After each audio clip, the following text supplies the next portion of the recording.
है गाइस। अब म फेरि अलिकति माथि अलिकति लेक साइडतिर मेरो स्याउ लगाएको एरियातिर जाँदैछु। धेरै पछि आइयो, चोर्न सुरु भइसक्यो अरे।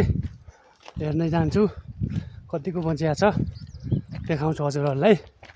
हेर्नुहोस् है, ल हेर्नु, यसो लगाएका बुट्टाहरू यत्रो सानो छन्। एउटा बुट्टा यहाँ थियो, यो बुट्टा चाहिँ सुकिसकेको छ। यो बुट्टा सुकिसकेको छ, ऊ त्यहाँ छ। त्यहाँको बुट्टाहरू त सबै छँदै रहेछ। बुट्टा सुक्यो, के गर्ने यस्तो छ। यो बुट्टा बुट्टा यहाँ छ, बुट्टा त्यहाँ छ। यत्रो छ फुल स्याउ फल्या, तर बोट चाहिँ सुक्ला जस्तो भइसक्यो पनि।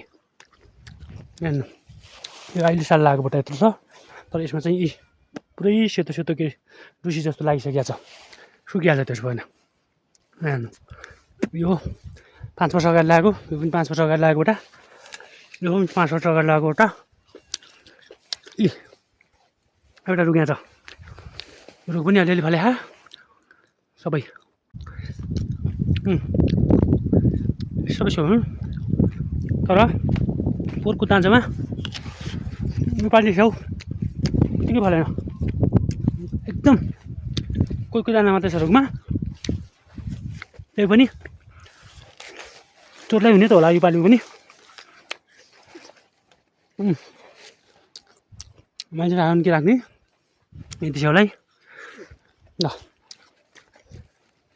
यहाँनिर छ, यतिको फल्या चोर्नु सुरु भइसक्यो यहाँ। अब के गर्ने, फल्न त फल्या नि, संरक्षण छैन। हेर्नु, यतिको फल्या भिडियोमा यतिको फल्यो ठिकै छ, तर सबै चोरले लिन्छ, काम छैन।